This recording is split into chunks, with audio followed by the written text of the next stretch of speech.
कि ज्यादा फड़फड़ाने से कुछ मिलना है नहीं। मैं आज बड़े गूढ़ वचन बता रहा हूँ तुम लोगों को, तुम समझ नहीं रहे होगे इस चीज को। ये समझ रहे हैं कुछ लोग तो बिल्कुल मेरी बात को पहले से ही समझे बैठे हुए, उनको पहले से ही पता है।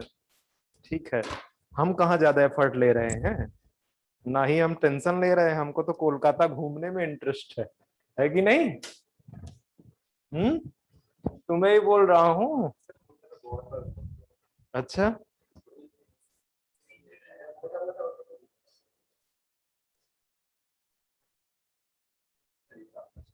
हम्म।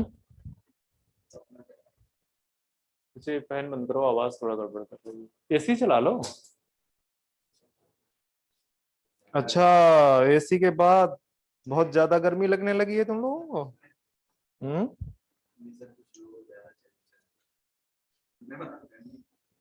नहीं, तुम बिल्कुल सही बोल रहे हो, मैं एग्री करता हूँ तुम्हारी बात से।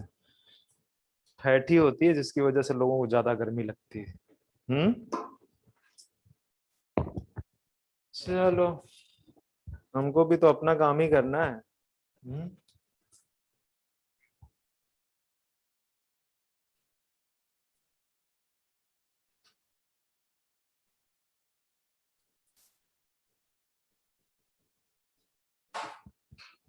यही तो पढ़ना था ना मैं। क्या हुआ? मैं कुछ, अरे एक्स्ट्रा में पढ़ाएंगे। कहाँ कंफ्यूज रहते हो? ये भी चलेगा और आज से वो भी चलेगा। थोड़ा सा दिल थाम के बैठना। हम्म। जरूरी है, नहीं तो पता लगा सर ने तो और एक एक्स्ट्रा डाल दिया है हमारे ऊपर, अब हम कैसे करें? पहले ही नहीं मैनेज हो रहा था चैप्टर, अब कैसे मैनेज होगा? हम्म। चलो, बॉडी फ्लूइड एंड सर्कुलेशन बड़ा इंपॉर्टेंस है, बॉडी फ्लूइड मेरा फेवरेट डायग्राम। हम्म। सर एक जो टेस्ट हुआ था सर उसमें कुछ डाउट्स था सर। बच्चे डाउट अब इस समय नहीं बता सकता, क्लास का टाइम है। ठीक है सर। बाद में आप पूछ सकते हो।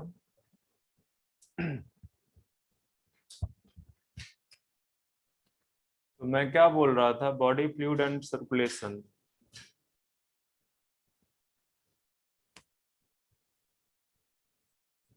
इसको पिंजरे में कैद कर दो। हम्म।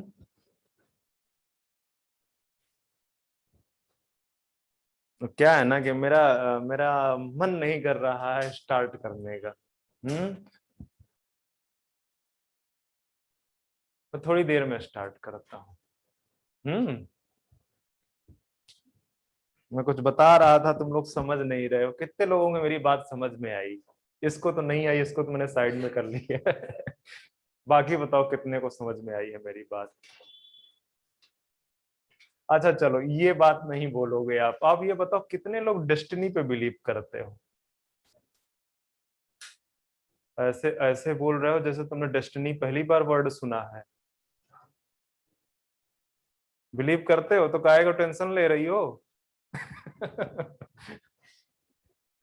और कितने लोग डेस्टिनी पे बिलीव करते हैं? अच्छा, एक और आया। बाकी लोग का पता नहीं कि कुछ होता भी है कि नहीं होता ना।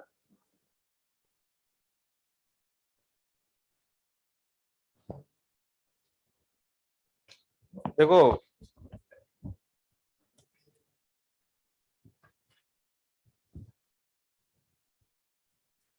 फिर इस पे आ गया था।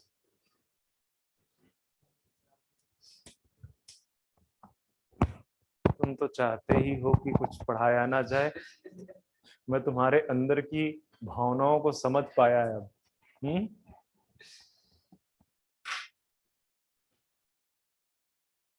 मैं बड़ा सरप्राइज हूँ, 11 यहाँ पे है और 3 to 5, 5 यहाँ पे है, 16।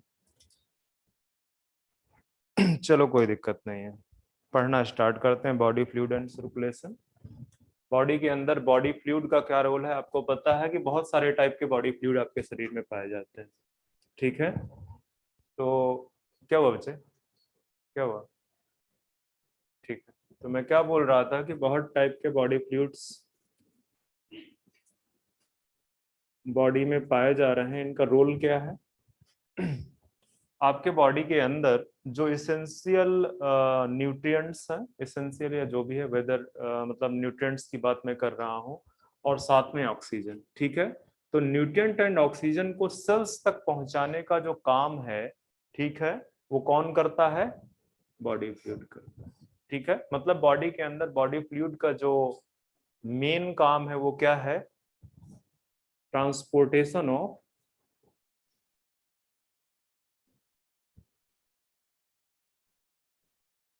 Nutrients and oxygen. इसके साथ और किस चीज का? ये तो जो है कहाँ, किसकी तरफ ले जाएगा? ये जो न्यूट्रिएंट्स एंड ऑक्सीजन है, इसको किधर ले जाया जाए? टुवर्ड्स सेल्स, ठीक है। क्योंकि इसकी जरूरत कहाँ पे है? इसके अंदर जो सेल्स प्रेजेंट है, अगर यहाँ पे मैं इस तरह से कुछ सेल्स बना दूं, ठीक है, तो इन सेल्स को न्यूट्रिएंट्स की जरूरत है, इन सेल्स को ऑक्सीजन की जरूरत है, ठीक है। और कुछ और एसेंशियल सब्सटेंस है, वो सारे के सारे जब सेल्स की तरफ पहुंचेंगे तो वो किसके किसके थ्रू पहुंचेंगे? बॉडी फ्लूइड के थ्रू, ठीक है। साथ में जो मेटाबॉलिक वेस्ट प्रोड्यूस होते हैं सेल से, ठीक है, उनको बाहर निकालना, ठीक है। तो सेल से तो बाहर निकाल देगी सेल अपने, पर वो बेसिकली बॉडी के बाहर किस तरह से जाएंगे? वो जाएंगे बॉडी फ्लूइड के थ्रू। तो यहाँ पे आप बोल सकते हो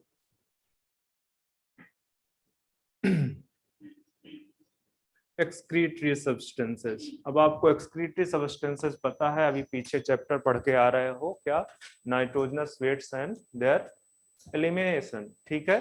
तो बेसिकली जो मेटाबॉलिक वेस्ट है, नाइट्रोजनस वेस्ट है, वो भी किसके थ्रू बाहर किया जा रहा है? बॉडी फ्लूइड के थ्रू बाहर किया जा रहा है, ठीक है। तो अब आपको ये समझ में आ गया कि जो बॉडी फ्लूइड है, हमारे अंदर जो फ्लूइड रोटेट कर रहा, सर्कुलेट कर रहा है बेसिकली, तो वो सर्कुलेट क्यों कर रहा है? क्योंकि ट्रांसपोर्टेशन करना है सब्सटेंसेस को, ठीक है। वो चाहे न्यूट्रिएंट्स एंड ऑक्सीजन को टुवर्ड्स सेल हो, या एक्सक्रीटरी सब्सटेंस को जो है अवे फ्रॉम द सेल हो, ठीक है। सेल से बाहर या सेल की तरफ जो है, जो सब्सटेंसेस का ट्रांसपोर्टेशन है, वो किसके थ्रू हो रहा है? बॉडी फ्लूइड्स के थ्रू हो रहा है। अब मैं यहाँ पे आपके चैप्टर में दो ही बॉडी फ्लूइड्स पढ़ाऊंगा, एक ब्लड, दूसरा लिम्फ, ठीक है। बहुत सारे बॉडी फ्लूइड्स और भी पाए जाते हैं, जैसे ब्रेन में आपके क्या पाया जाता है? CSF, सेरेब्रोस्पाइनल फ्लूइड, ठीक है। उसका भी काम कुछ कुछ न्यूट्रिएंट एंड ऑक्सीजन का ट्रांसपोर्टेशन है, एक्सक्रीटरी सब्सटेंसेस का रिमूवल है। इसके अलावा एक और काम करता है,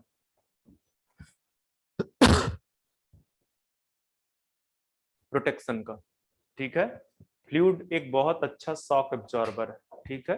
तो इसी वजह से आप देखते होंगे, जैसे जैसे आप हार्ट का भी स्ट्रक्चर बताऊंगा, या आपने लंग्स में देखा होगा, लंग्स में जो वॉल है, उन वॉल के बीच में एक फ्लूइड भरा हुआ है, ठीक है। तो उसका एक काम क्या है? शॉक एब्जॉर्बर की तरह काम करता है, प्रोटेक्शन करता है। बच्चे 1 मिनट रुकना, मुझे पानी की जरूरत है कुछ।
ठीक है, अब आगे की तरफ बढ़ते हैं हम।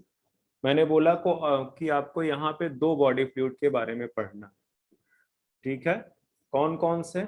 एक आपको ब्लड के बारे में पढ़ना है जो कि मेन बॉडी फ्लूइड है। दूसरा आपको फ्लूइड के बारे में फ्लूइड कह रहा हूं, लिम्फ के बारे में पढ़ना है।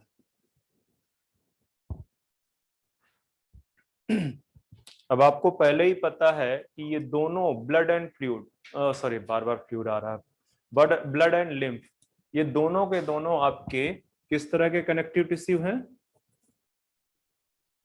Fluid connective tissue. आपको याद होगा कि जब मैं आपको चैप्टर टिश्यू वाला चैप्टर पढ़ा रहा था, ठीक है, एनिमल टिश्यूज, तो उस समय मैंने बताया था कि इनको मैं सर्कुलेटरी सिस्टम में खत्म करूंगा, ठीक है, फ्लूइड कनेक्टिव टिश्यू है। तो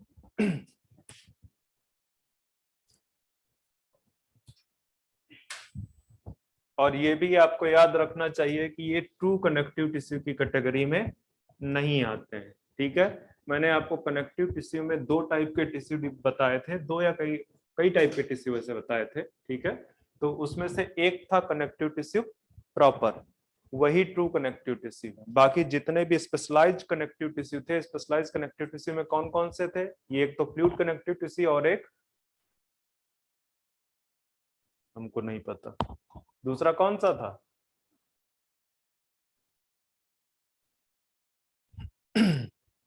पढ़ना जाके, मुझे भी याद नहीं। तो अभी हम पढ़ने जा रहे हैं ब्लड के बारे में। ब्लड के अगर आप एनालिसिस करोगे, देखोगे, तो ब्लड में आपको दो कंपोनेंट मिलेंगे। कौन कौन से कंपोनेंट है? इसका जो लिक्विड वाला पार्ट है उसको क्या बोलते हैं? प्लाज्मा। फ्लूइड पार्ट जो है इसका वो प्लाज्मा है, और जो इसका जो सेल्स प्रेजेंट हैं उनको बोलते हैं क्या?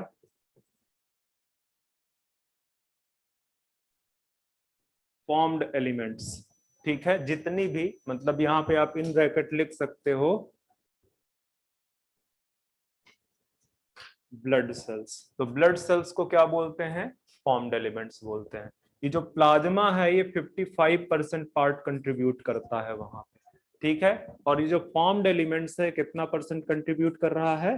45% पार्ट कंट्रीब्यूट कर रहा है, ठीक है। पहले प्लाज्मा पढ़ लेते हैं, फिर फॉर्म्ड एलिमेंट्स पे आते हैं।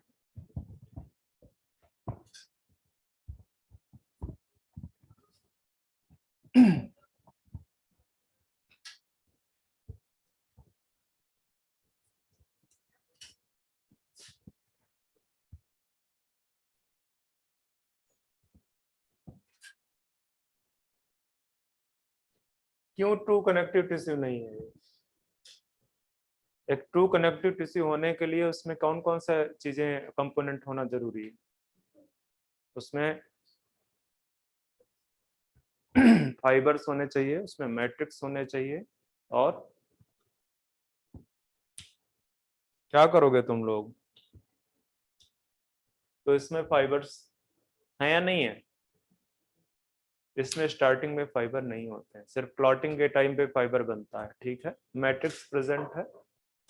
और दूसरा एक और चीज है कि जो इसका मैट्रिक्स है वो मैट्रिक्स से खुद नहीं प्रिपेयर करता है, ठीक है। जो प्रॉपर कनेक्टिव टिश्यू है, जो ट्रू कनेक्टिव टिश्यू है, वहां पे जो मैट्रिक्स है वो उसी की सेल प्रिपेयर करती है। कौन सी सेल?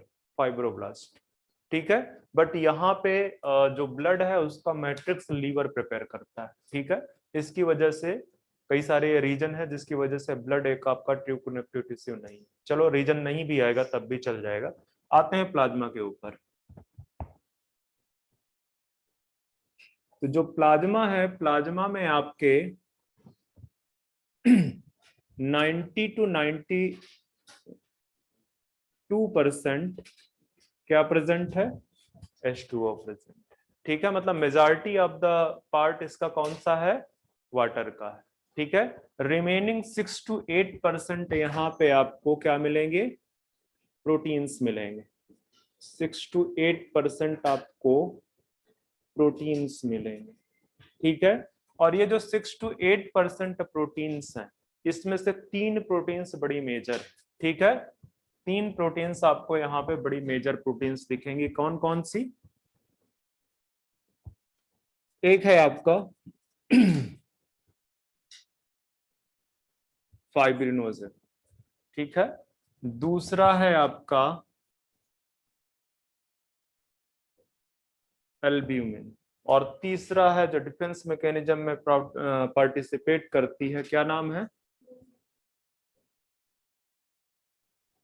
ग्लोबुलिन, ठीक है। इसकी एक कंपोनेंट एक्चुअली डिफेंस मैकेनिज्म में पार्टिसिपेट करते हैं। कई टाइप की ग्लोबुलिन होती हैं, ठीक है।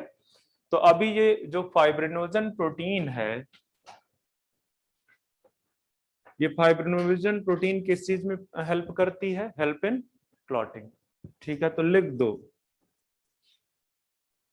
अभी बताऊंगा जब मैं आपको क्लॉटिंग पढ़ाऊंगा तो मैं बताऊंगा कि कहाँ पे ये जो है ब्लड क्लॉटिंग,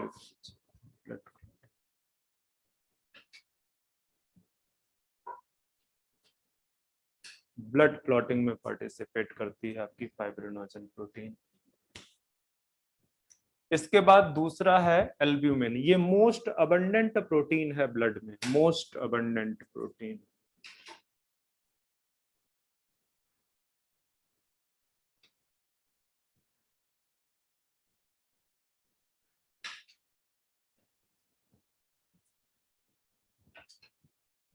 किस चीज में पार्टिसिपेट करती है ये? Osmotic balance.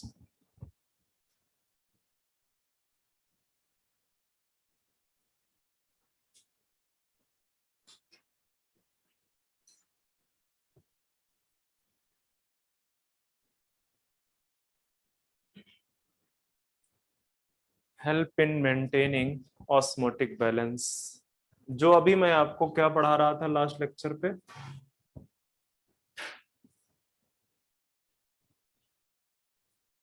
एक्सक्रीटरी सिस्टम में जो अल्ट्राफिल्ट्रेशन स्टेप है, ठीक है, यहाँ ये आपकी ब्लड वेसल्स हैं, ठीक है, ये आपकी ब्लड वेसल्स हैं। इनसे बेसिकली जो basically glomerular filtration pressure develop होता है, ठीक है, इफेक्टिव ग्लोमेरुलर फिल्ट्रेशन प्रेशर, ठीक है। तो जो ग्लोमेरुलर प्रेशर है, ये जो ग्लोमेरुलर प्रेशर है वो तो आपका किसकी वजह से आता है? ब्लड वेसल्स के ये जो सरकमफेरेंस है, ठीक है, उसकी वजह से आता है। इसके अलावा मैंने आपको यहाँ पे दो प्रेशर और बताए थे जो कि निगेटिव डायरेक्शन में था। एक क्या था? CH, ठीक है, ओपी, COP है, BCOP है बच्चे, BCOP, ठीक है, ब्लड कोलॉइडल ऑस्मोटिक प्रेशर। तो ये जो कोलॉइडल नेचर है या कोलॉइडल ऑस्मोटिक बैलेंस है, उसका मेजर पार्ट कौन प्ले कर रहा है? एल्ब्यूमिन कर रहा है, ठीक है। और ये ग्लोबुलिन आपके बहुत सारे टाइप के हैं, देखो मैंने इसका ज्यादातर पार्ट कहाँ पे पढ़ा दिया? बायोमॉलिक्यूल्स में, ठीक है। बायोमॉलिक्यूल्स में मैंने आपको बताया था कि अल्फा ग्लोबुलिन क्या करती है, बीटा ग्लोबुलिन क्या करती है, ठीक है। तो तीसरी है गामा ग्लोबुलिन, ये सब लिख दो इसकी, अल्फा ग्लोबुलिन, ठीक है, ये कई सारे फॉर्म में रहेगी आपके, कई सारे फॉर्म में रहेगी, अल्फा, बीटा और गामा ग्लोबुलिन। तो ये जो गामा ग्लोबुलिन है किस चीज में बच्चे पार्टिसिपेट करता है? Form antibody. अरे गामा एंटीबॉडी आपकी क्या है? ठीक है, तो हेल्प इन इम्यून रिस्पॉन्स लिख दो आप, या defence mechanism of the body लिख दो। एनसीईआरटी में आपका लिखा हुआ है defence mechanism of the body, लिख दो ये भी, defence mechanism of the body, defence mechanism of the body. ये गामा की तरह लग नहीं रहा है, इसको मैं जरा सा गामा बना देता हूँ ठीक से। अभी भी नहीं लग रहा है कि लग रहा है? चलो, इससे अच्छा बना भी नहीं पाऊंगा।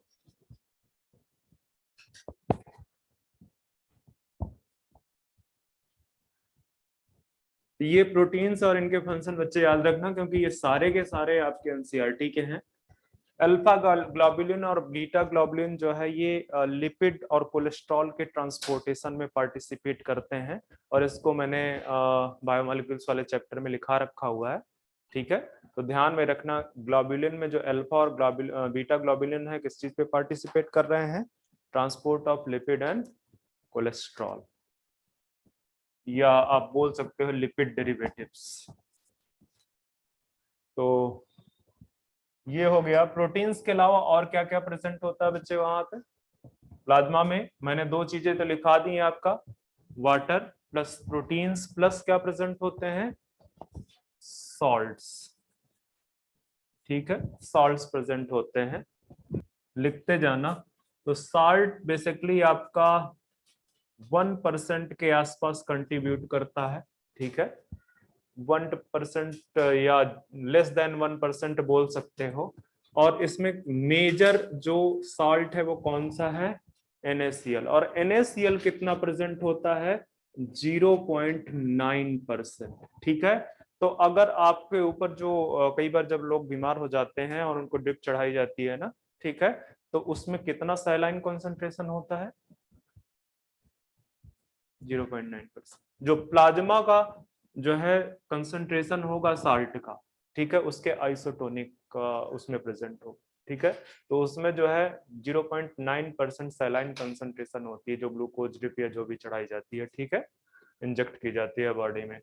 तो ध्यान में रखना NaCl के अलावा आपके जो है पोटेशियम भी प्रेजेंट होगा वहां पे बाइकार्बोनेट आयन भी प्रेजेंट होंगे, और भी बहुत सारे प्रेजेंट होंगे, एक बार NCERT में चेक करना। ठीक है, तो सॉल्ट्स भी प्रेजेंट होंगे प्लाज्मा में। इसके अलावा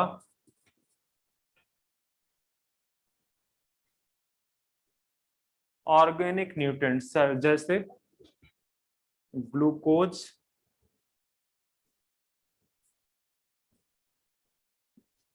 अमाइनो एसिड्स, ठीक है, और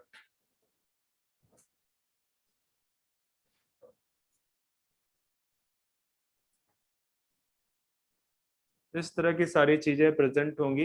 ग्लूकोज का कंसंट्रेशन आपका होता है 5% के आसपास।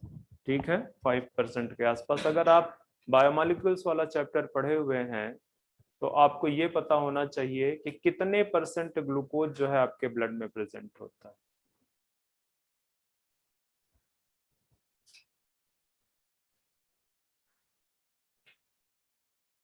पढ़ा है NCERT? मेटाबॉल में तो बिल्कुल टॉपिक ही बता रहा हूँ, मेटाबॉलिज्म वाला जो टॉपिक है वहां पे मिली मोलर में दिया है, इसलिए मैं बोल रहा हूँ। यहाँ तो मैंने परसेंटेज पे लिखा है कि कितना मिली मोलर है, कुछ आइडिया है बच्चों को? तो NCERT का टॉपिक पूछेगा कल के आपसे, जाके रीड करना जाकर। ठीक है, तो ये ऑर्गेनिक न्यूट्रिएंट्स हैं। इसके बाद कुछ नाइट्रोजन है, क्योंकि एक्सक्रीटरी उसमें प्रेजेंट होता है, तो नाइट्रोजनस में कुछ तो क्या बोलेंगे कि ये जैसे अमाइनो एसिड्स है, इसमें भी नाइट्रोजन आपका प्रेजेंट है, पर नॉन प्रोटीन फॉर्म है, जैसे जो है क्या कहते हैं क्रिएटिनिन वगैरह है। ठीक है, तो वो भी सब प्रेजेंट है। NCERT में इतना मेंशन नहीं है तो मैं यहीं पे छुड़वा देता हूँ इसको। बस ये याद रखना कि ये 55% पार्ट कवर करता है, ये सारे कुछ कंपोनेंट है। ये पूछ सकता है आपसे कि मोस्ट अबंडेंट कंपोनेंट क्या है। ठीक है, तो वो बेसिकली आपका वाटर है। प्रोटीन्स में ये तीनों इंपॉर्टेंट है, बट चूंकि एल्ब्यूमिन जो है सबसे ज्यादा अबंडेंट प्रेजेंट है, तो ये भी पूछ सकता है आपसे। ठीक है, अब आगे चलते हैं फॉर्म्ड एलिमेंट्स पे आते हैं।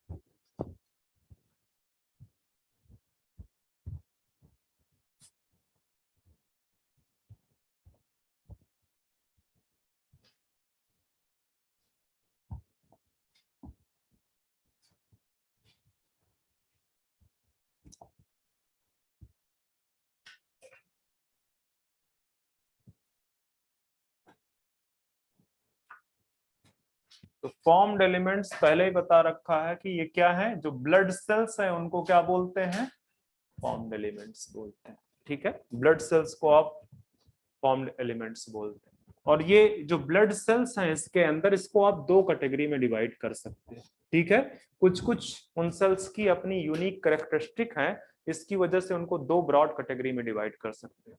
एक को बोलते हैं ग्रेन्युलोसाइट और दूसरे को बोलते हैं एग्रेन्युलोसाइट। तो ऐसी सेल जिनके साइटोप्लाज्म में ग्रेन्यूल्स प्रेजेंट हैं या ग्रेन्युलर साइटोप्लाज्म है, उनको आप क्या बोलते हो, ग्रेनुलोसाइट बोलते हैं। ठीक है, तो आप लिख सकते हो इनमें ग्रेनुलर साइटोप्लाज्म प्रेजेंट होता है, ग्रेनुलर साइटोप्लाज्म। और यहाँ पे ए ग्रेनुलर साइटोप्लाज्म मतलब दानेदार साइटोप्लाज्म नहीं होगा यहाँ पे, तो आप लिखोगे ए ग्रेनुलर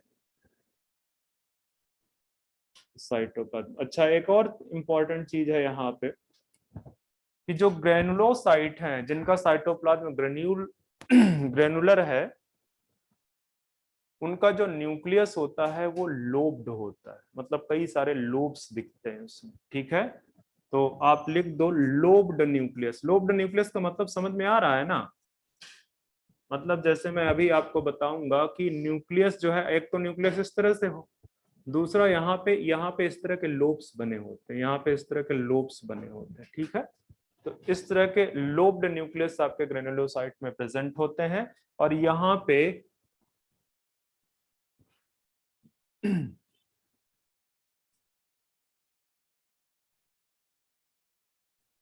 लिख दूं, अजीब सा सेंटेंस बन रहा, नॉट लोब्ड। ठीक है, लिख दो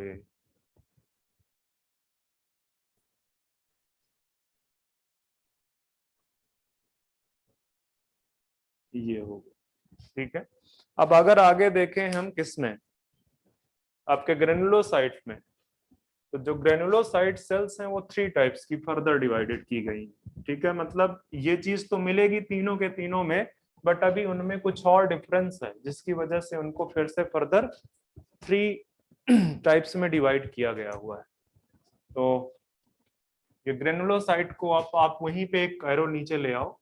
ठीक है, एरो नीचे ले आओ और उसको डिवाइड कर दो बेसिकली। एक है न्यूट्रोफिल्स, दूसरी है basophils, and third one is eosinophils या एसिडोफिल्स।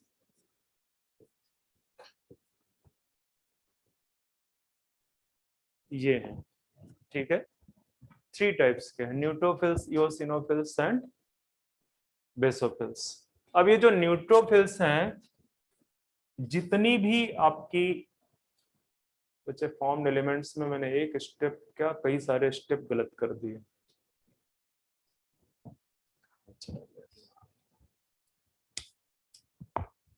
एक मिनट होल्ड कर, मैं ना सीधे WBC पे चला गया और मैं एक स्टेप पूरा स्किप कर गया, सॉरी।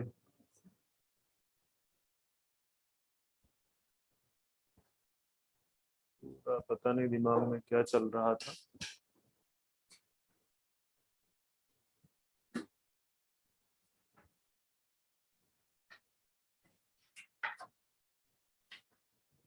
प्लेटलेट्स,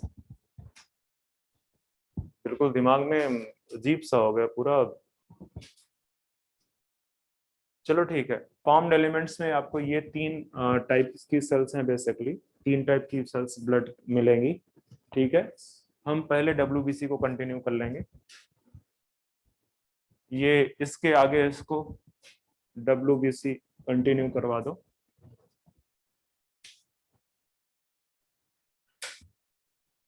WBC पे यहाँ पे लिख देना, these are the white blood corpuscles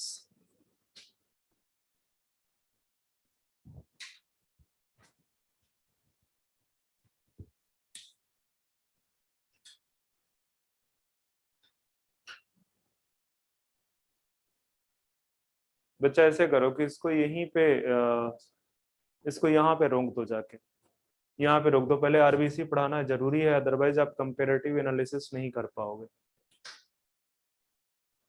आप इसको यहीं पे रोक लो, WBC यहाँ पे, RBC उठाओ आप, RBC को, मैं पता नहीं दिमाग से कैसे चीजें स्किप हो गई।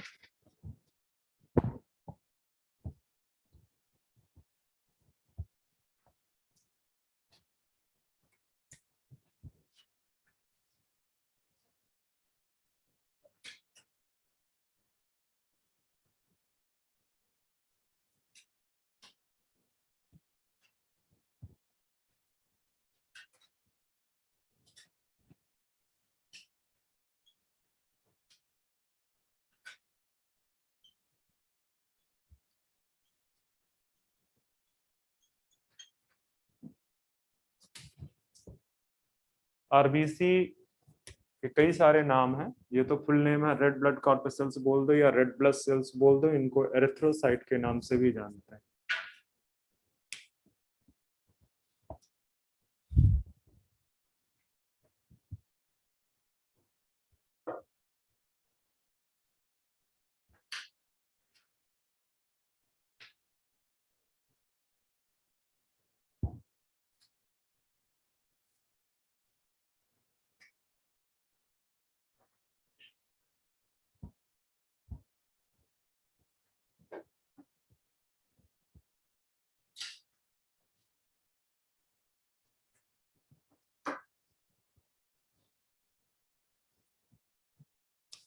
चलो ठीक है, आगे बढ़ते हैं। तो ये जो आरबीसी हैं, these are the most abundant cells in blood. सबसे ज्यादा अबंडेंस अगर किसी सेल का है तो वो कौन सी सेल्स हैं? आरबीसी। ठीक है, कितना पार्ट कंट्रीब्यूट, मतलब अगर आप इनका नंबर देखोगे, ठीक है, या सेल काउंट देखोगे, आप सेल काउंट देखोगे कहाँ पे? ब्लड में। ठीक है, सेल काउंट इन ब्लड। तो कितना सेल है यहाँ पे अप्रोक्सीमेटली? 5.5 क्या है? मिलियन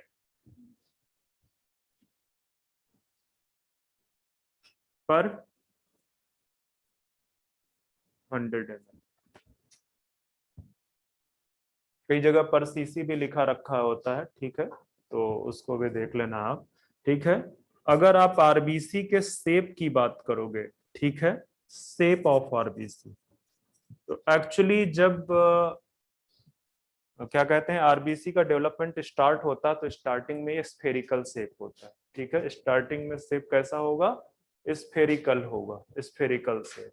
और इसके बाद ये शेप कैसा बना लेगा? बाइकॉनकेव शेप बना लेगा। ठीक है, तो शेप में तो आप यही लिखोगे कि शेप इनका कैसा है, क्योंकि हम तो मेच्योर आरबीसी के शेप की बात कर रहे हैं ना।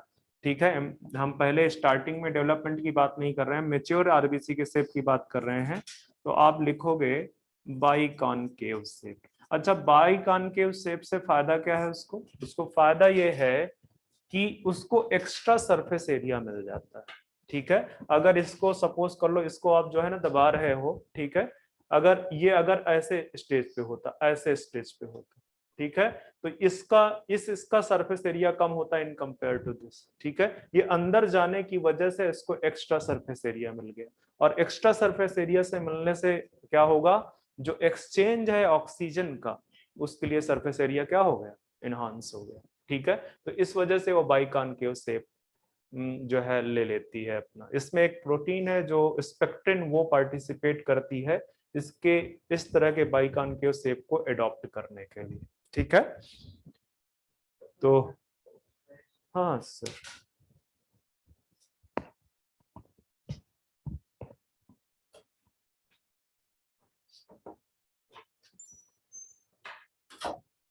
चलो।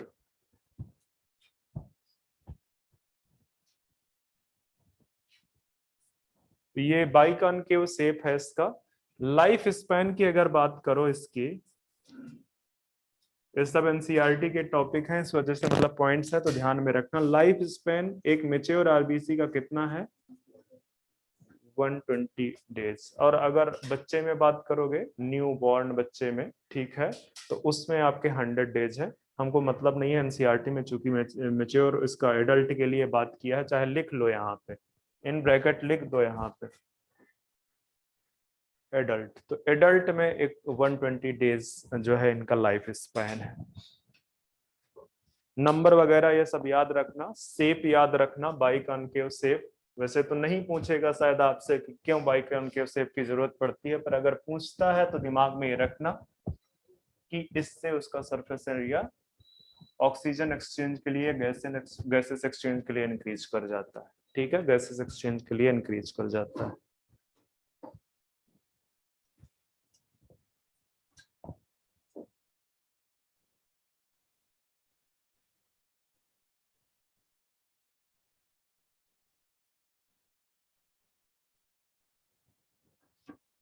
यहाँ पे बच्चे 100 ml है या इन ब्रैकेट इसको पर mm³ भी लिख लो यहाँ, क्योंकि आपका एनसीईआरटी इसको ना पर mm³ दिखा रहा है।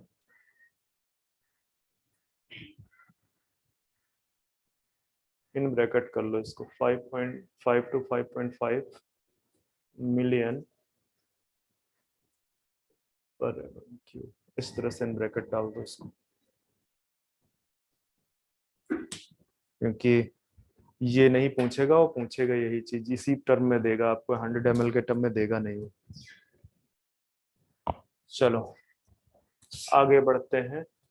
जो आपका आरबीसी है, ठीक है, आरबीसी में कोई न्यूक्लियस प्रेजेंट नहीं, ठीक है, तो डिवॉइड ऑफ न्यूक्लियस है या ई न्यूक्लिएटेड सेल है, लिख दो यहीं पे, यहाँ पे लिख दो, ठीक है, ई न्यूक्लिएटेड सेल्स है। ई न्यूक्लिएटेड सेल का मतलब क्या है?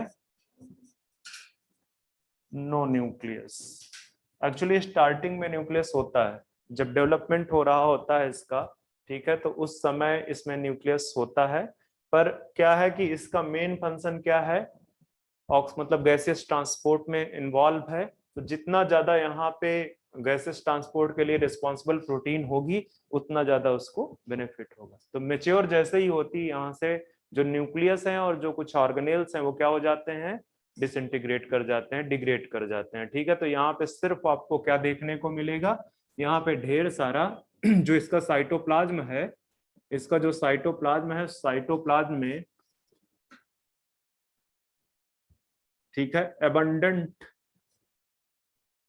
एचबी प्रेजेंट होता है, या पूरा लिखो हीमोग्लोबिन होता है, एबंडेंट हीमोग्लोबिन प्रेजेंट होता है, ठीक है। तो अगर आप बोलोगे कि पर 100 ml कितना हीमोग्लोबिन होगा, तो आप लिख सकते हो, ठीक है, पर 100 ml 12 to 16 ग्राम, ये पर 100 ml ऑफ ब्लड, पर 100 ml ऑफ ब्लड में कितना प्रेजेंट होता है, 12 to 16 ग्राम। एवरेज बोलोगे तो 15 ग्राम बोल देते हैं, ठीक है, 15 ग्राम के आसपास ये रेंज दी हुई है आपके उसमें।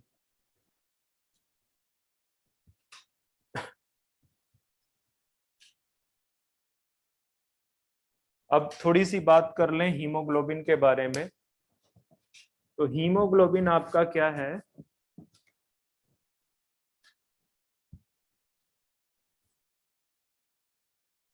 ये एक ओलिगोमेरिक प्रोटीन। ओलिगोमेरिक प्रोटीन का मतलब क्या होता है,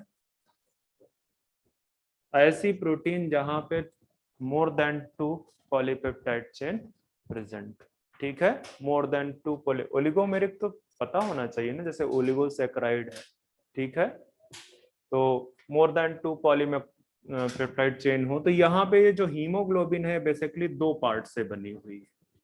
हीमोग्लोबिन आपके कितने पार्ट से बनी हुई है, 2 पार्ट से। कौन कौन से पार्ट है यहाँ पे, एक है हीम, अच्छा मैं हीम बेटा ऐसे ही लिखता हूं, आप इस तरह से भी लिख सकते हो, ठीक है, ये डिपेंड करता है कि आप यूएस टेक्स्ट बुक पढ़ से कॉपी हुआ है या कहाँ से हुआ है, जो आपका यूके वाला है, ठीक है, दोनों इंग्लिश में थोड़ा सा डिफरेंस है, ये मोस्ट प्रोबेबली आपका यूके वाला है, ठीक है।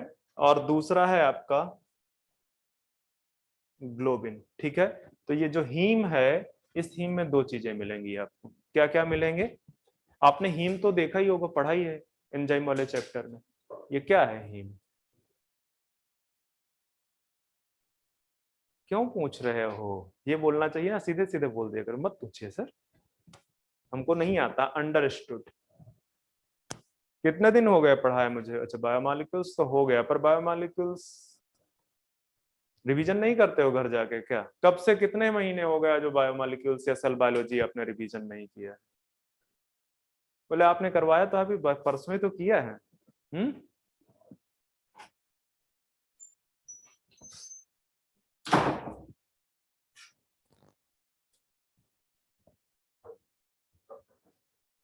चलो खैर, तो हीम में आपको 2 पार्ट मिलेंगे, ये प्रोस्थेटिक ग्रुप है, ठीक है, पोरफायरिन और आयरन। आयरन किस स्टेज पे प्रेजेंट होता है हीम में, +2 स्टेज पे, ठीक है। ये +2 स्टेज पे होता है, और जब ये ऑक्सीजन को छोड़ता है, ठीक है, तो ये चेंज हो जाता है किसमें, ऑक्सीडाइज हो जाता है Fa+3। फिर से ये अगर बाइंड करेगा उसके साथ में, ऑक्सीजन के साथ में, हालांकि ऑक्सीजन कोऑर्डिनेट बॉन्ड के थ्रू इसके साथ अटैच होता है, ठीक है, तो पोरफायरिन प्लस आयरन। और जो रेड कलर है हीमोग्लोबिन, जो है क्या कहते हैं, हीमोग्लोबिन का कलर कैसा होता है, रेड कलर होता है।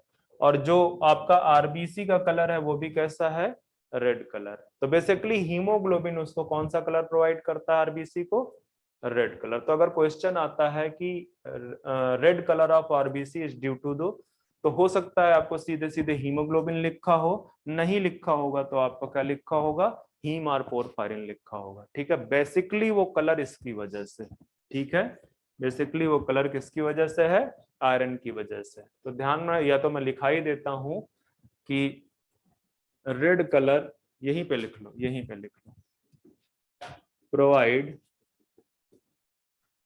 Red colour to RBC, RBC को ये रेड कलर प्रोवाइड करता है।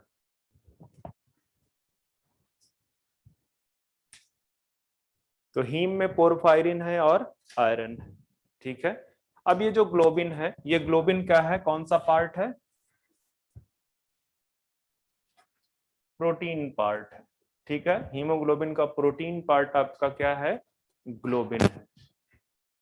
अब ये जो ग्लोबिन है, यहाँ पे ग्लोबिन हीमोग्लोबिन के केस में टेट्रामर है। टेट्रामर का मतलब क्या है, कितनी चेन है, 4 पॉलीपेप्टाइड चेन प्रेजेंट है, 4 पॉलीपेप्टाइड चेन है, ठीक है। कौन कौन सी चेन्स प्रेजेंट होती हैं मैं बता देता हूं आपको। एक तो अल्फा चेन है जो कि यूनिवर्सल है, ठीक है, अल्फा चेन यूनिवर्सल है। इसके अलावा 3 और चेन्स हैं जो डिपेंड करता है कि ह्यूमंस के रिस्पेक्ट में बात करते हो कि डेवलपमेंट के किस स्टेज पे प्रेजेंट है। अगर आप बात करोगे फीटस डेवलपमेंट के दौरान, तो वहां पे गामा चेन प्रेजेंट होती है। हम लोगों के अंदर, एडल्ट के अंदर बीटा प्रेजेंट होता है। एक और है डेल्टा, ठीक है, तो मैं यहाँ पे लिखा देता हूँ, उसके नीचे ही चलना, ठीक है, कि ग्लोबिन में वो जो 4 चेन है, ठीक है, जो 4 पॉलीपेप्टाइड चेन है, उसमें से आपकी अल्फा तो श्योर शॉर्ट होगी, ठीक है। अब या इस तरह से लिखो बच्चे, इसको ऐसे मत करो, इस तरह करो, बीटा हो सकती है, और गामा हो सकता है, और डेल्टा हो सकता है, ठीक है। तो अल्फा चेन जो है वो क्या है,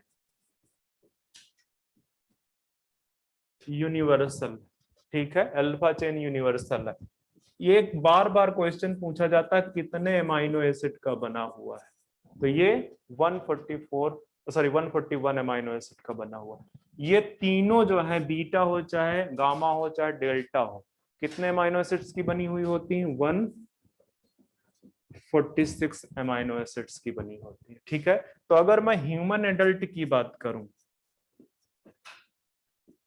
ह्यूमन एडल्ट की बात करूं, तो ह्यूमन एडल्ट में अल्फा 2 और बीटा 2 ये कॉम्बिनेशन मिलेगा। मतलब टेट्रामर में कौन कौन से मिलेंगे, 2 अल्फा चेन और 2 बीटा चेन। जबकि अगर मैं फीटस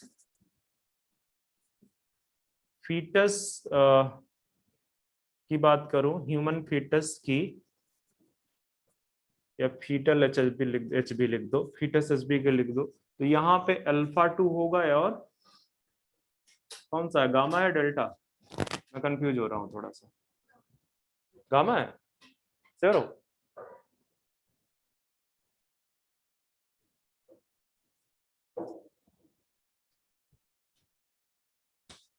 चलो अब इससे ज्यादा मैं बताऊंगा नहीं। एक और चीज बता देता हूं कि जो ऑक्सीजन है, इस तरह से आप बना लो, मैं कोई पार्ट इरेज करूंगा।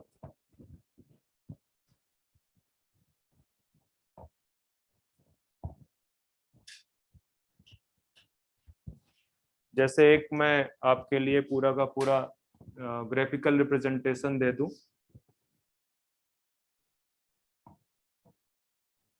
ये है हीम, ठीक है।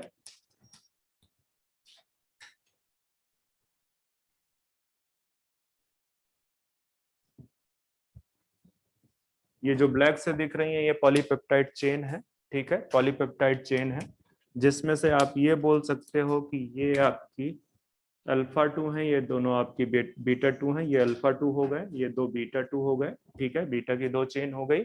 ये आपके हीम ग्रुप है, ठीक है, इनके अंदर आपका आयरन +2 स्टेज पे प्रेजेंट है, +2 स्टेज पे प्रेजेंट है आपका,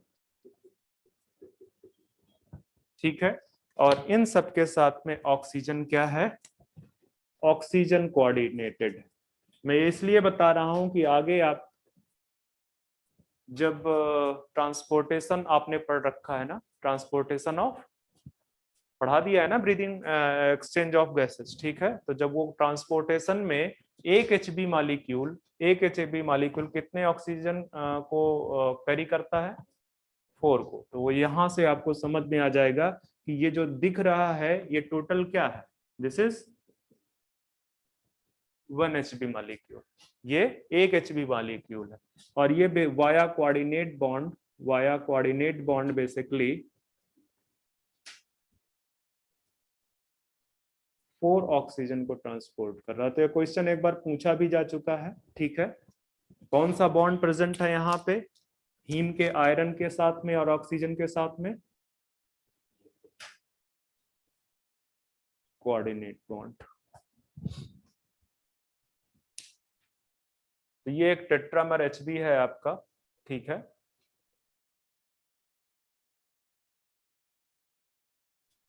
और ये मत भूलना, ये बहुत बार पूछा जा चुका है, ठीक है।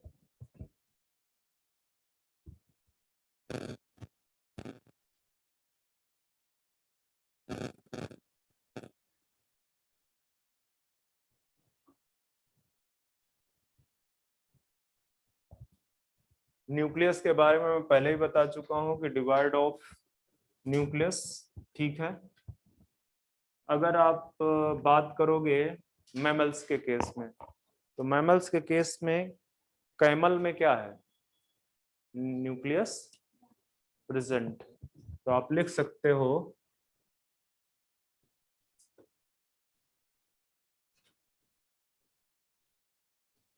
न्यूक्लियस प्रेजेंट, ठीक है। लार्जेस्ट आरबीसी की अगर आप बात करोगे, लार्जेस्ट आरबीसी आपका कहाँ पे प्रेजेंट होता है, एम्फीबियंस में। एक एम्फीबिया है जिसका नाम है एम्फ्यूमा, ठीक है, वहां पे प्रेजेंट होता है। स्मॉलेस्ट आरबीसी आपका मस्क डियर, वहां पे प्रेजेंट होता है 2.5 माइक्रोमीटर के आसपास।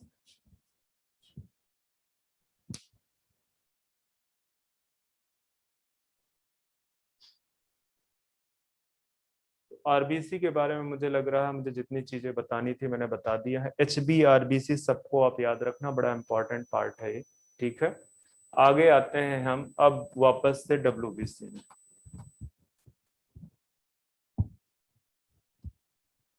अच्छा, फंक्शन तो लिखा है नहीं, फंक्शन लिख दो, वैसे बार बार बोल तो रहा ही हूँ और आपको शायद इसके फंक्शन को लिखाने की जरूरत नहीं है, फिर भी लिख दो आप। फंक्शन ऑफ आरबीसी क्या है, ट्रांसपोर्ट रेस्पिरेटरी गैसेस, ठीक है। रेस्पिरेटरी गैसेस का जो ट्रांसपोर्ट है उसमें पार्टिसिपेट करते हैं। और most abundant cells of the blood तो मैंने पहले लिखा दिया है आरबीसी को। अब आते हैं वापस से वाइट ब्लड कॉर्पसल्स में, ठीक है। ये आपकी कैसी हैं, कलरलेस, ठीक है। WBC कलरलेस है, आल्सो नोन एज, क्या किस नाम से जानी जाती है, एक तो व्हाइट ब्लड सेल बोल दो या व्हाइट ब्लड कॉर्पसल्स बोल दो, इसके अलावा क्या बोलते हैं इनको, ल्यूकोसाइट।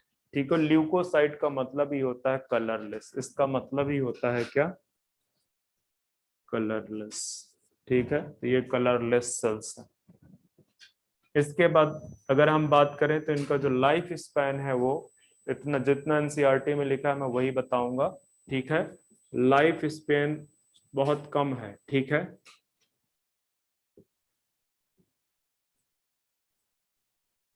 और वेरी लेस। ठीक है, 2 days 3 days 4 days ऐसे ऐसे करके। क्या लिखा?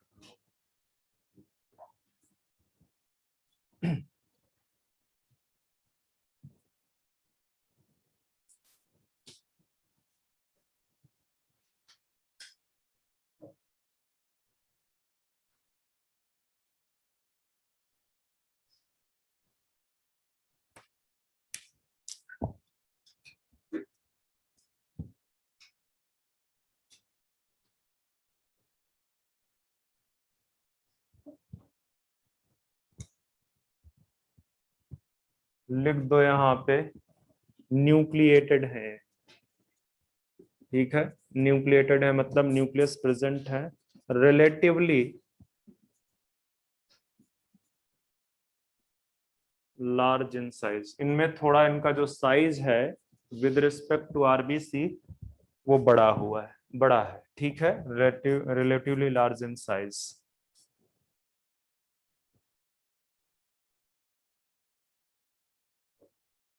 नंबर अगर आपको लिखना है तो कितना है नंबर इनका,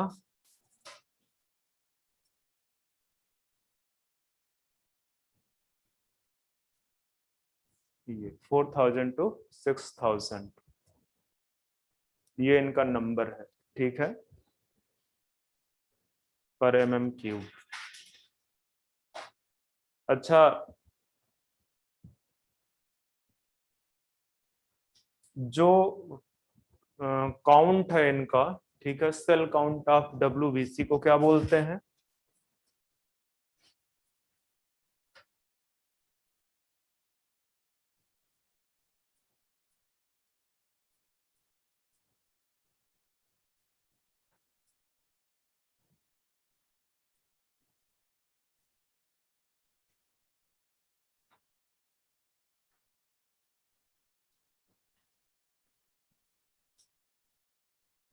टीएलसी, टोटल ल्यूकोसाइट काउंट। ठीक है, जो सेल काउंट ऑफ डब्ल्यूबीसी है उसको टीएलसी बोलते हैं, टोटल ल्यूकोसाइट काउंट।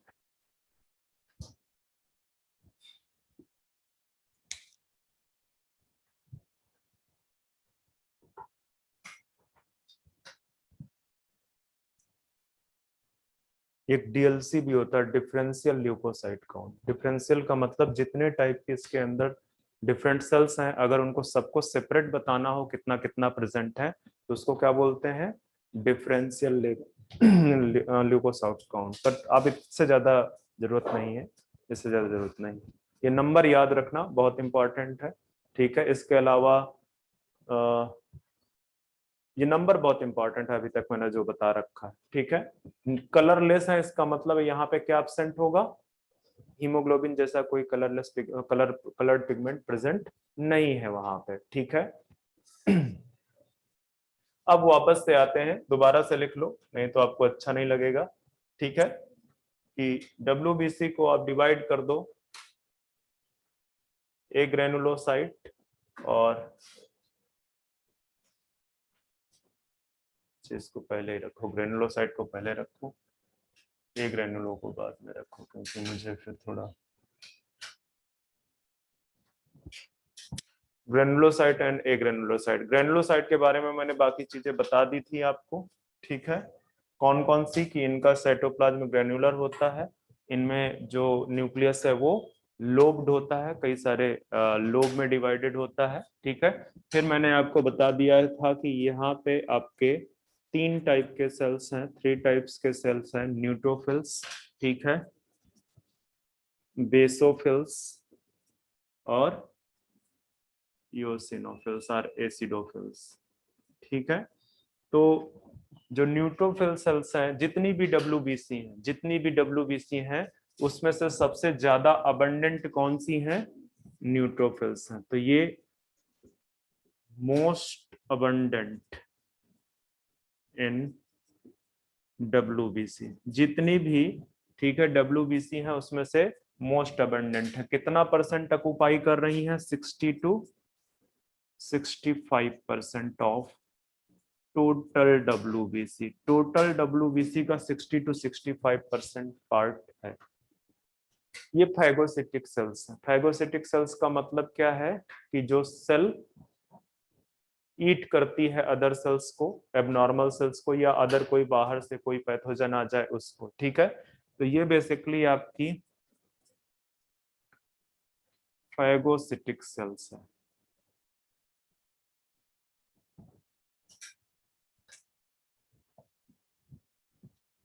अच्छा, इसका जो न्यूक्लियस है, इसका मैं जरा सा पिक्चर बना रहा हूं। अब छोटा छोटा बना लो, बहुत ज्यादा, या सेपरेट सेपरेट लिख लो आपको अगर लिखना है। सेपरेट सेपरेट भी लिख सकते हो आप हेडिंग डाल के, ठीक है। तो ये जो न्यूट्रोफिल्स हैं आपकी, इनका शेप कैसा होगा? या जितनी भी WBC है, WBC का शेप कैसा होगा? शेप में जाके लिख दो, पीछे जाके शेप में लिख दो एक पॉइंट, ठीक है। जहां WBC स्टार्ट किया वहां पे WBC के शेप में लिख दो। ये शेप इनका कैसा होगा? अमीबॉयड। अमीबॉयड शेप का मतलब है कि शेप कोई फिक्स शेप नहीं है, फिक्स शेप इनका नहीं है, ठीक है। तो ये अमीबॉयड शेप है। अमीबॉयड शेप में जो इनका न्यूक्लियस है वो मल्टी लोब न्यूक्लियस है, ठीक है। मल्टी लोब्ड न्यूक्लियस है इस तरह से।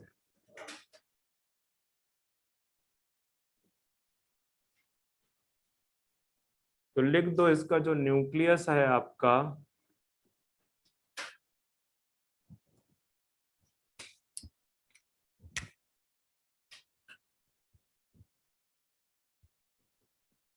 Multi lobed nucleus. अच्छा, एनसीईआरटी में न्यूक्लियस के बारे में बहुत ज्यादा बताया नहीं है, तो ये जो पॉइंट लिखे हैं इनको बहुत अच्छे से याद रखना।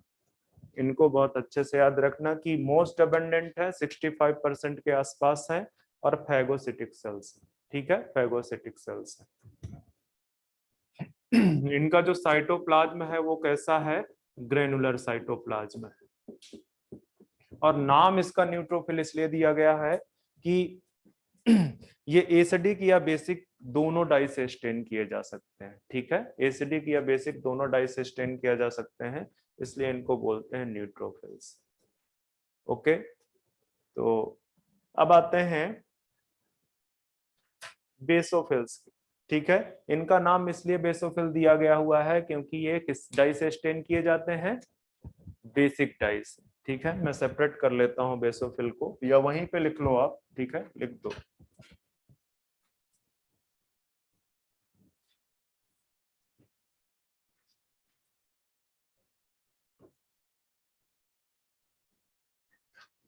बेसिक डाई ज्यादा डीप में पूछेगा तो ये पूछ लेगा, ठीक है। ये वाली दोनों से की जा सकती है, ठीक है, बोथ एसिडिक एंड बेसिक से किया जा सकता है। तो ये पूछ सकता है क्योंकि नाम में लिखा है, उनके नाम से ही पता चल रहा है, तो ये पूछ सकता है आपसे, ठीक है। तो ये आपके जो है ओनली बेसिक डाई से, बेसिक डाई का एग्जांपल जैसे मेथाइलिन ब्लू, ठीक है। मेथाइलिन ब्लू एक बेसिक डाई है, ये एक बार क्वेश्चन पूछा जा चुका है। मेथाइलिन ब्लू, ठीक है, ये कैसी डाई है? Basic dye. कितना टाइम हुआ बच्चे? 12:55। टाइम का तो पता ही नहीं चलता। एक तो आपके केमिस्ट्री सर कितनी देर में छोड़ के गए हैं? 12:46 पे छोड़ के गए हैं। मेरे आते आते हो गया होगा 12:55। वो हो गया है नहीं? क्या?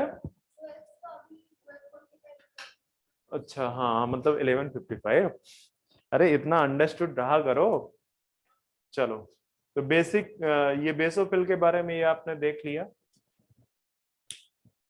अगर शेप तो अमीबॉयड ही होगा, यहाँ पे मैं इस तरह से शेप बना दूं तो ये बेसिकली अमीबॉयड शेप ही होगा। इसका जो न्यूक्लियस है वो आपको देखने को मिलेगा बाइलोब्ड, इस तरह से बाइलोब्ड न्यूक्लियस देखने को मिलेगा आपको। साइटोप्लाज्म वैसे ही ग्रेन्युलर होगा, बहुत ज्यादा डीप में जाना नहीं है, ठीक है। जैसे कि न्यूट्रोफिल्स में जो ग्रेन्यूल्स का साइज है वो ज्यादा बड़ा होता है, आपके बेसोफिल्स में जो ग्रेन्यूल्स का साइज है वो थोड़ा छोटा हो जाता है, बट इतना डीप में नहीं पूछे गए आपसे। आपसे मैक्सिमम जो पूछ सकता है वो ये पूछ सकता है, ठीक है। यहाँ पे बाइलोब्ड न्यूक्लियस प्रेजेंट,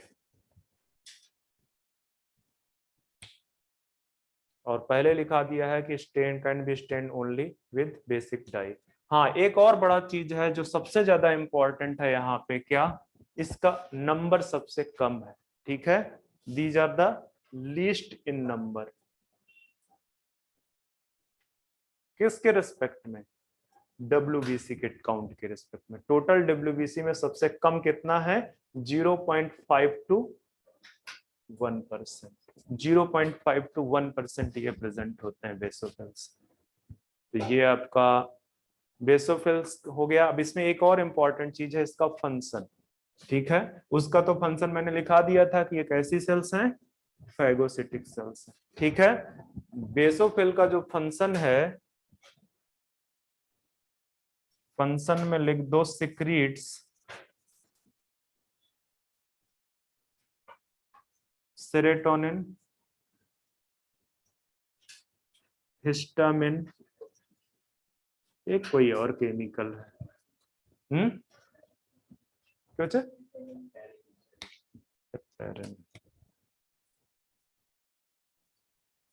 और ये सिक्रीट करती हैं साथ में, पार्टिसिपेट या प्ले रोल इन, किस चीज में रोल प्ले करेंगी,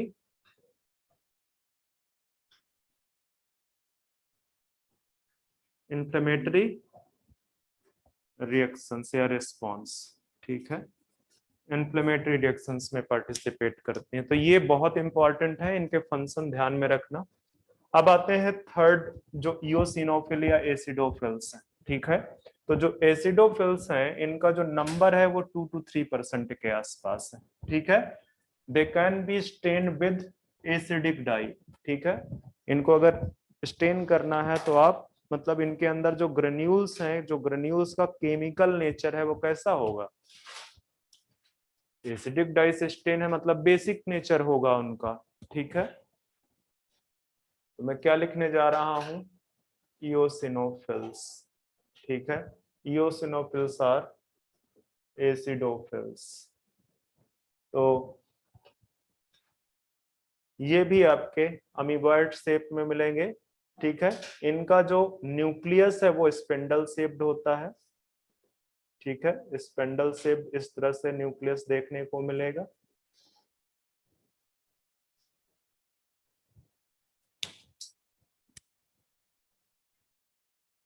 न्यूक्लियस स्पिंडल शेप्ड है, या एस शेप्ड भी बोल सकते हो इसको, ठीक है। इनका जो नंबर है वो 2 to 3% ऑफ टोटल WBC है, टोटल WBC का 2 to 3% है। And these cells play role in, participate in infection against parasitic parasite and anti allergic response. तो लिख दो, इनका जो फंक्शन है बेसिकली एक्ट अगेंस्ट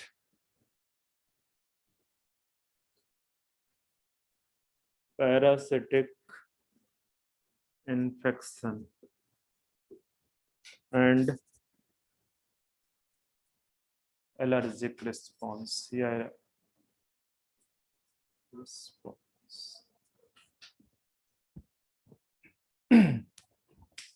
तो ये आपके मैंने 3 खत्म कर दिए ग्रेनुलोसाइट के। अब आते हैं ए ग्रेनुलोसाइट में जो 2 सेल्स हैं,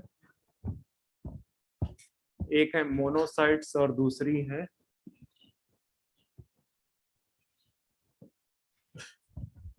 तो लिख दो यहाँ पे ए ग्रेनुलोसाइट, ठीक है। अब ए ग्रेनुलोसाइट के बारे में बाकी चीज पहले लिखा चुका हूं। एक है आपके मोनोसाइट और दूसरे हैं आपके लिम्फोसाइट। मोनोसाइट आपके जो है कितना परसेंट बनाते हैं, 4 to या 5 to 6%, कितना है एनसीईआरटी में?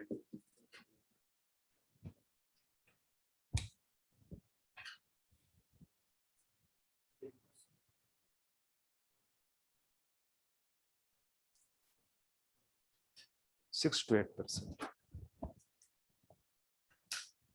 6 to 8%।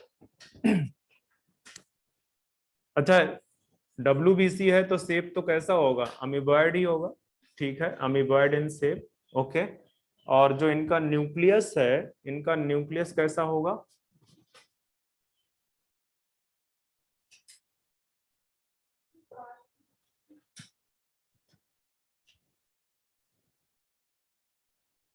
इस तरह का कुछ बना दो, या तो इसको किडनी या बीन शेप्ड कर दो, किडनी और बीन शेप्ड, ठीक है।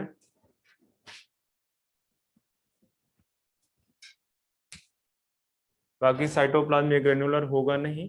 दीज आर द फाइगोसिटिक सेल्स, ठीक है। अच्छा, ये मोनोसाइट जब तक ब्लड में है तब तक इनको मोनोसाइट बोल रहे हो, ठीक है। और अगर ये ब्लड से टिश्यू में पहुंच जाए तो इनको क्या बोलोगे, मैक्रोफाजेस, ठीक है। ब्लड से अगर ये टिश्यू में चली जाएंगी तो इनको आप बोलोगे मैक्रोफाजेस, ठीक है। तो मोनोसाइट फैगोसिटिक सेल है, ये इसका फंक्शन है, ठीक है। मतलब कोई भी अगर बाहर से पैथोजन आता है तो उसको क्या कर जाएंगी, खा जाएंगी, ठीक है। या सेल एबनॉर्मल हो जाए बॉडी के अंदर ही, ठीक है। लिम्फोसाइट आपकी जो है दो टाइप की होती है, एक है टी लिम्फोसाइट और दूसरी है बी लिम्फोसाइट। अच्छा, इनका नंबर लिख दो, अप्रोक्सीमेटली कितने परसेंट है इनका नंबर? 20 to 25% है, कितना है?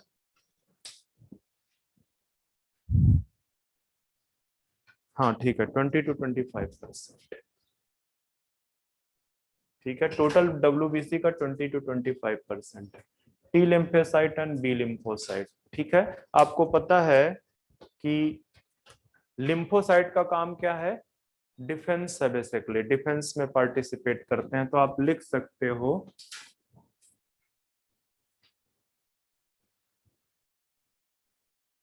Defence system of the body. Immunological response भी इस चीज को क्या लिख सकता है वो, इम्यून सिस्टम या इम्यूनोलॉजिकल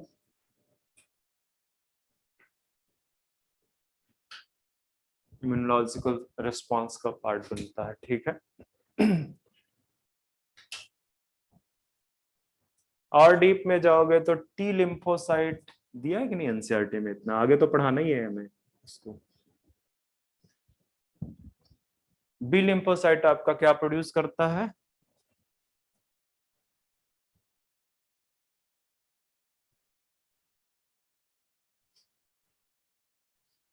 एंटीबॉडी, एंटीबॉडी प्रोड्यूस करता है। और टी लिम्फोसाइट आपका क्या प्रोवाइड करता है, एक्चुअली आप ये लिख सकते हो सीधे सीधे यहाँ पे कि एंटीबॉडी मीडिएटेड इम्यूनिटी, ठीक है।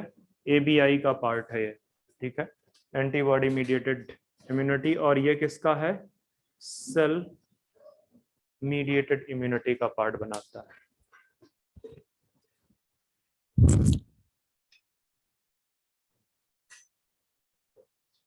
बस बच्चे यहां से आपका ये खत्म हो चुका है। आते हैं थर्ड, प्लेटलेट्स।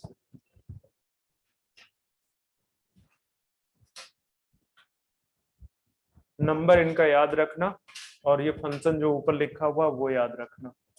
बाकी इंपॉर्टेंट है, पर वो तब इंपॉर्टेंट है जब आप नेक्स्ट चैप्टर में जाओगे, 12th वाले में, कौन से में, ह्यूमन हेल्थ एंड डिजीज में, ठीक है। तो वहां पे पार्ट लिम्फोसाइट का पूरा सेपरेट पढ़ेंगे। अब आते हैं थर्ड सेल्स जो हैं प्लेटलेट्स, ठीक है। जो प्लेटलेट्स हैं इनका जो नंबर है, नंबर कितना है बताओ,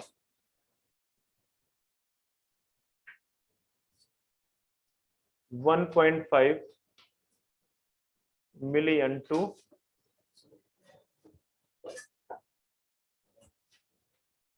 3.5 मिलियन पर mm3। याद रखना, नंबर एनसीईआरटी का डेटा है, इंपॉर्टेंट बहुत है। प्लेटलेट्स एक्चुअली ट्रू सेल्स नहीं है, these are not the true cells. क्यों? क्योंकि ये मेम्ब्रेन फ्रेगमेंट्स, ठीक है, तो आप लिख दो नॉट ट्रू सेल्स। एक्चुअली ये है मेम्ब्रेन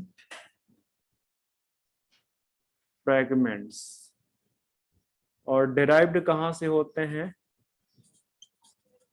डिराइव्ड फ्रॉम, इनकी पेरेंट सेल को बोलते हैं क्या? Mega, mega karyocyte. मेरे भी दिमाग से इसको फ्लोर आप चीजें, एक मिनट देना, इसमें लिखा ही होगा।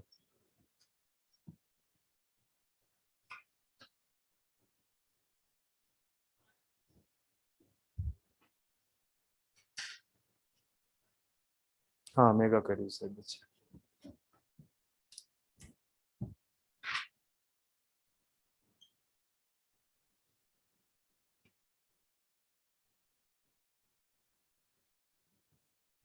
मेगा कैरियोसाइट जो प्लेटलेट्स हैं, platelets are also known as thrombocytes, बोलते हैं।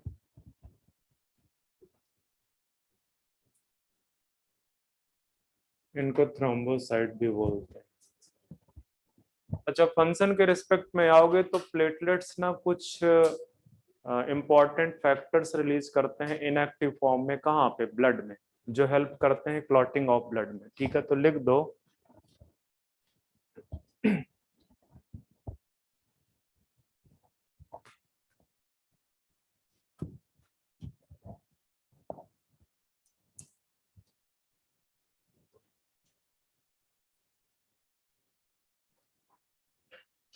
फंक्शन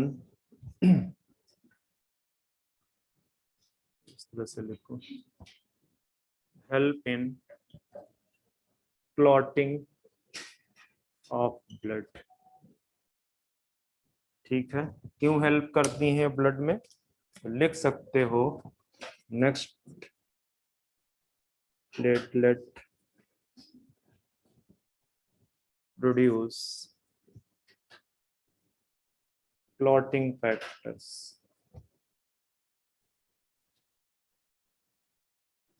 किस स्टेज पे प्रेजेंट होते हैं ये? इनएक्टिव स्टेज होती है, इनएक्टिव क्लॉटिंग फैक्टर्स होते हैं, उनको एक्टिवेट करना पड़ता है। तो अगर नंबर ऑफ प्लेटलेट्स डिक्रीज कर जाए तो क्या होगा?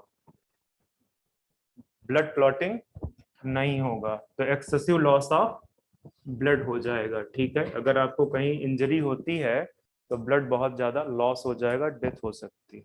एक डिजीज है, वायरल डिजीज है, डेंगू वायरल डिजीज है, प्रोटोजोन मत समझ लेना, ठीक है। तो जो डेंगू है बेसिकली, उसमें क्या काउंट, क्या कम हो जाता है?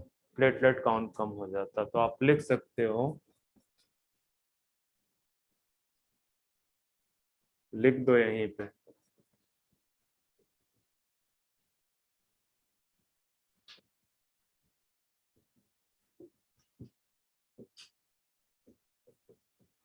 Number of platelets.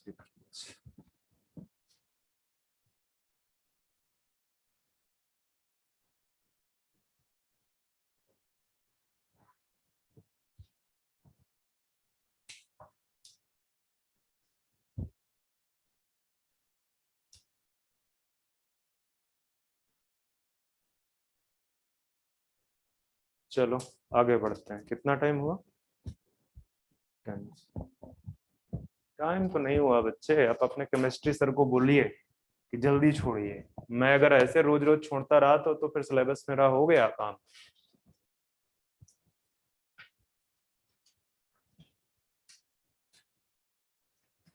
और साथ में एक्स्ट्रा है मेरा आफ्टर फिजिक्स क्लास, वो तो आपको पता ही है। तो सेल्स खत्म हो गई हैं सारी, ब्लड सेल्स सारा खत्म हो गया। आगे आते हैं हम किस टॉपिक पे, ब्लड ग्रुप्स पे।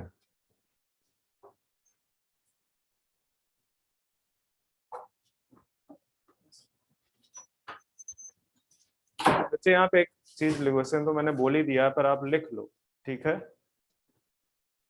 Reduction in number of platelets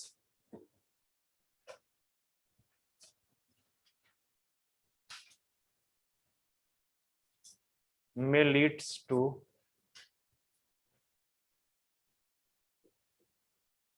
clotting disorder.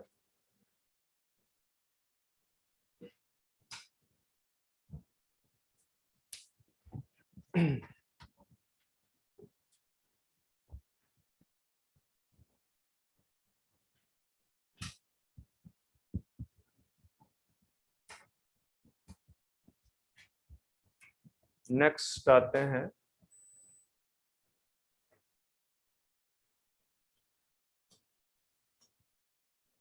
Blood grouping. तो वैसे तो ढेर सारे ब्लड ग्रुप्स हैं, ठीक है, बट हमको सिर्फ बात करनी है किसके टर्म पे, दो ब्लड ग्रुप के टर्म पे बात करनी है। एक है एबीओ ब्लड ग्रुप और दूसरा है एबीओ ब्लड ग्रुप और दूसरा है आरएच ब्लड ग्रुप। हमको यहाँ पे दो ही के बारे में पढ़ना है। याद रखना कि ये जो ब्लड ग्रुप है ये किसके बेस पे डिसाइड किए जाते हैं, on the basis of presence of antigen on the surface of RBC. मतलब जो आपके ब्लड में आरबीसी सेल है उसकी सरफेस में कौन सा एंटीजन प्रेजेंट है वो क्या डिसाइड करता है, ब्लड ग्रुप के बारे में डिसाइड करता है।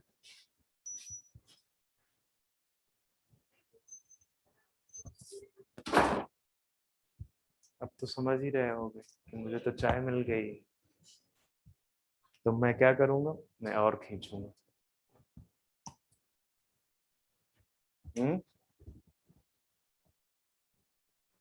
चलो एबीओ ब्लड ग्रुप पढ़ते हैं।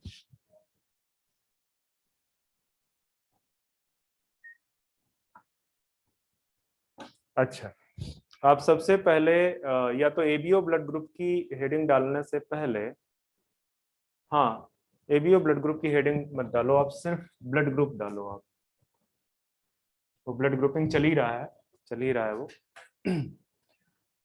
सपोज हम एक इंडिविजुअल ले रहे हैं, ठीक है, एक इंडिविजुअल की बात कर रहे हैं। इस इंडिविजुअल के अंदर ब्लड है, बॉडी फ्लूइड में क्या प्रेजेंट है, ब्लड प्रेजेंट है, ठीक है। और ब्लड में आपको पहले ही बता चुका हूं दो कंपोनेंट है उसका।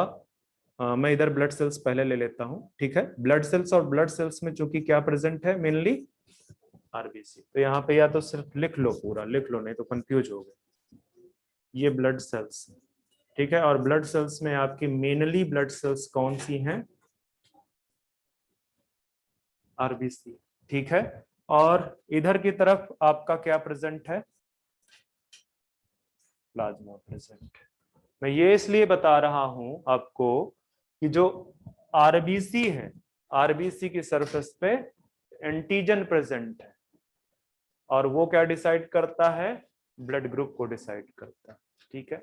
सिमिलरली ये जो इंडिविजुअल है, ठीक है, इसकी प्लाज्मा में एक एंटीबॉडी प्रेजेंट है, ठीक है। हमारे अंदर अगर हमको ब्लड ग्रुपिंग के रिस्पेक्ट में बात करनी है तो हमें दो चीजों के बारे में बात करनी पड़ेगी। एक हमारे अंदर किस टाइप का एंटीजन प्रेजेंट है और दूसरा हमारे अंदर किस टाइप की एंटीबॉडी प्रेजेंट है। मैं एक ही इंडिविजुअल की बात कर रहा हूं। सपोज इस इंडिविजुअल का नाम है ए, ठीक है, इस इंडिविजुअल का नाम ए है, तो ये जो ए इंडिविजुअल है, ठीक है, या ए हटा दो फिर कंफ्यूज करेगा, ये एक्स नाम रख लो इसका, ठीक है।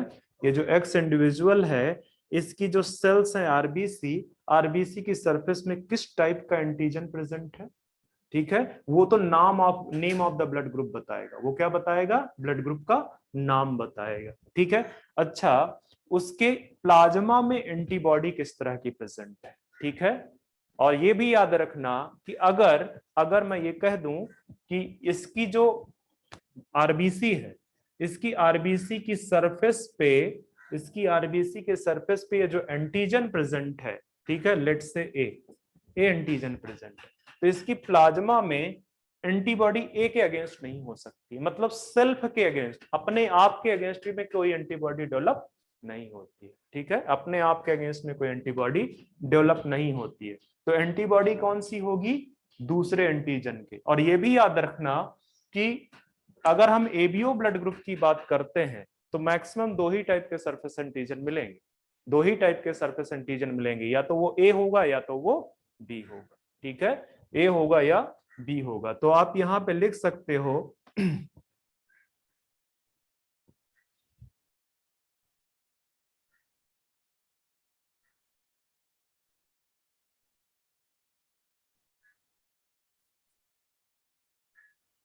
presence of surface antigen on RBC decide the blood group, decide the blood group,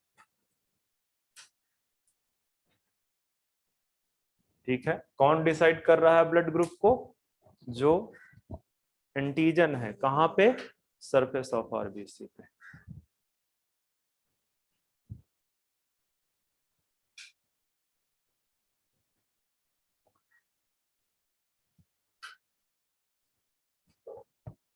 छोड़ देता हूं,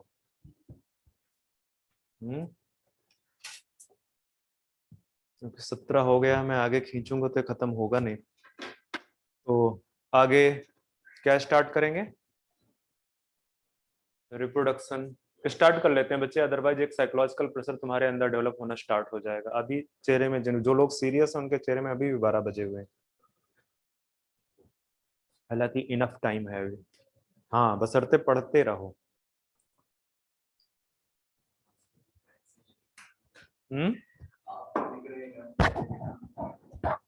अरे ज्यादा वो ये अकेले तुम्हारे साथ थोड़ी है, वो सभी के साथ।